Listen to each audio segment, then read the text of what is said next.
গরমে ঠান্ডা ঠান্ডা ফালুদা খেতে কার না ভালো লাগে, কিন্তু অনেকের কাছে মনে হয় ফালুদা তৈরি করা অনেক কষ্টের ব্যাপার, অনেক সময়ের ব্যাপার। তবে ফালুদা কিন্তু ডেজার্ট হিসেবে অসাধারণ লাগে। আসসালামু আলাইকুম, কেমন আছেন সবাই? আশা করছি ভালো আছেন।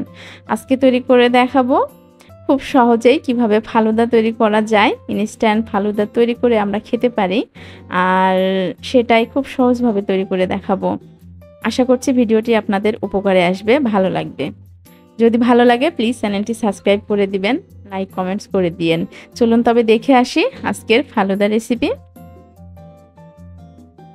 ফালুদা বানানোর জন্য সর্বপ্রথমে যেটা লাগবে সেটা হলো জেলি। তো জেলিটা আমি কিভাবে বানিয়েছি, এখানে প্রায় হাফ কাপ পরিমাণ, হাফ কাপের একটু বেশি পানি নিয়েছি। এখানে 1/4 কাপ পরিমাণ চিনি নিয়েছি, আর নিয়ে নিব 1.5 চা চামচ পরিমাণ আগার আগার পাউডার। তো এগুলো ঠান্ডা অবস্থাতে মিলিয়ে নিচ্ছি, মানে চুলাটা অন না করে। চুলা অন করে এগুলো মিলাতে যাবেন না, সেক্ষেত্রে কিন্তু আগার আগার পাউডার কিন্তু পানির সঙ্গে মিশবে না। এর জন্য আগে মিশিয়ে তারা দেন চুলাটা করব। এই যে চুলাটা অন করে দিয়েছি, এবার আমি চিনিটা গলে যাওয়া পর্যন্ত অপেক্ষা করব। খুব একটা বেশি ফোটানোর প্রয়োজন নেই, কারণ এটা তো আগার আগার পাউডার দিয়ে তৈরি করছি, সেজন্য অল্প কিছুক্ষণ রান্না করে নিলেই হয়ে যাবে। এই যে আমার এটা ফুটে গিয়েছে, এ পর্যায়ে আমি 2-একটা নাড়া দিয়ে চুলাটা অফ করে দিচ্ছি। আর আপনারা চাইলে এখানে ফুড কালার অ্যাড করতে পারেন, আবার এভাবেও রেখে দিতে পারেন, সেক্ষেত্রেও কিন্তু সেট হয়ে যাবে এবং জেলি তৈরি হয়ে যাবে। তো আমি এখানে অরেঞ্জ কালার ব্যবহার করব, এর জন্য 1 চা চামচে 4 ভাগের 1 ভাগ আমি হচ্ছে ফুড কালার দিয়েছি, আর অরেঞ্জ এসেন্স দিয়েছিলাম একটু স্মেলের জন্য। এবার আমি খুব দ্রুত এটাকে নামিয়ে নিতে হবে। আপনি যে পাত্রে এটা সেট করবেন, নয়তো কিন্তু চুলাতে মানে যে পাত্রে আছে সেটাতেই সেট হয়ে যাবে। আমার যেমনটা হয়েছিল আর কি। তো খুব দ্রুত আমি নামিয়ে নিয়েছি। এই যে আমি এবার চলে যাব মানে সাবু সেদ্ধ করার জন্য। তো আমি এখানে হাফ কাপ সাবু 10 মিনিট আগে ধুয়ে রেখে দিয়েছিলাম। এবার ফুটন্ত পানির মধ্যে আমি সাবুগুলো ঢেলে দিয়েছি। কিছুক্ষণ নাড়াচাড়া দিলেই দেখবেন যে এটা আস্তে আস্তে হতে থাকবে, আর এই ফাঁকে আমি আরো অন্য একটি পাত্রে নুডলস সেদ্ধ করে নিব।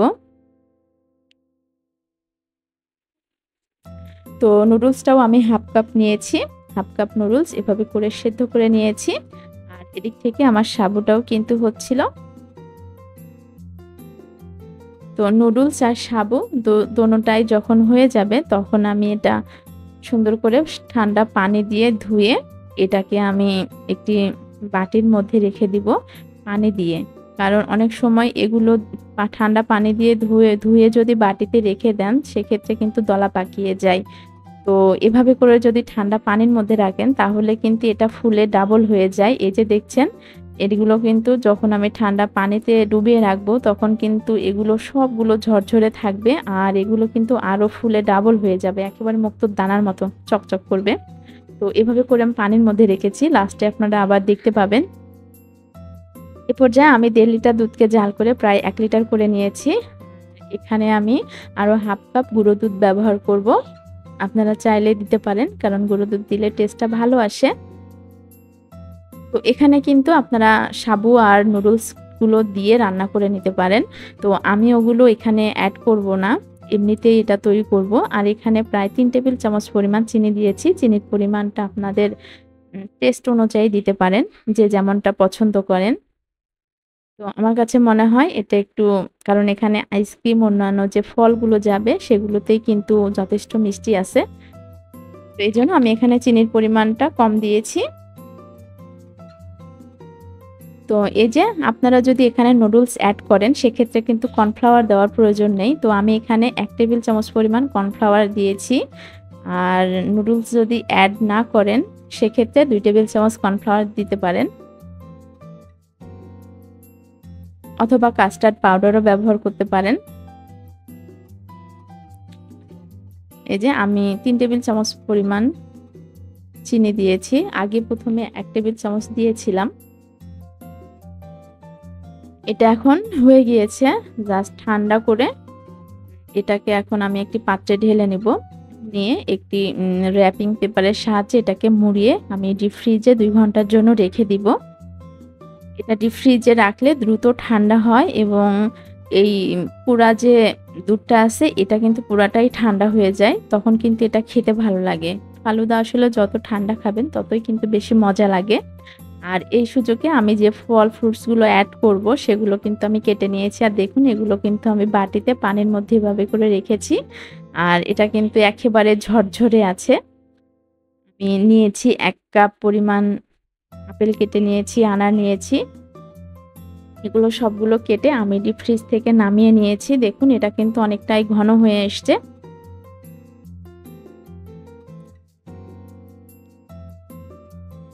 এই যে দেখুন আপনাদেরকে একটু দেখানোর জন্য আমি এখানে দেখিয়ে দিচ্ছি।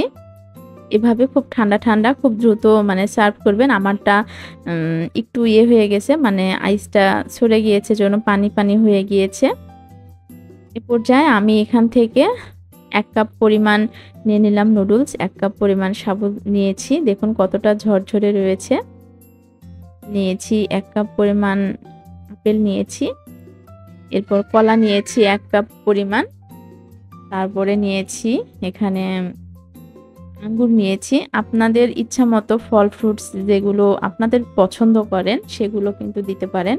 আর এখন তো আমের সিজন, তো কেউ যদি আম বেশি পছন্দ করেন সেক্ষেত্রে কিন্তু আমও দিতে পারেন এখানে। সেক্ষেত্রেও কিন্তু অনেকটা কালারফুল হয়, দেখতেও ভালো লাগে, খেতেও ভালো লাগে। তো আমি কিছু আনার দানা দিয়ে দিচ্ছি। এবং লাস্টে আমি এখানে কিছু আইসক্রিম এড করব। এভাবে করে সার্ভ করেও খেতে পারেন। আবার যদি মনে করেন সব অল্প, অল্প করে বাটিতে নিবেন সেক্ষেত্রেও কিন্তু পারবেন। সেক্ষেত্রে কিন্তু ফ্রিজে সংরক্ষণ করে খেতে পারবেন। আর এভাবে যদি একসঙ্গে সব এড করেন সেক্ষেত্রে কিন্তু নরমাল ফ্রিজে রাখা যায় না। সবগুলো থেকেই পানি ছেড়ে দেয়। যেমন জেলি থেকেও কালার ছেড়ে দিবে। আর ফল যেগুলো ব্যবহার করেছেন সেগুলোও কিন্তু একটু কালারটা চেঞ্জ হয়ে যায়, যেমনটাই যে আমার হয়ে গিয়েছে। এজন্য যদি সবচেয়ে ভালো হয় যে আপনারা সবগুলো কেটে বাটিতে সবকিছু নিয়ে সার্ভ করলেন আর বাকিগুলো আবার ফ্রিজে রেখে দিলেন। যখন যেমন প্রয়োজন তখন সেভাবে করে সার্ভ করে খেতে পারবেন। আশা করছি ভিডিওটি আপনাদের উপকারে এসেছে। তো আজকে এখানেই রাখছি। দেখা হবে নেক্সট কোনো ভিডিওতে। সে পর্যন্ত ভালো থাকবেন, সুস্থ থাকবেন। আসসালামু আলাইকুম।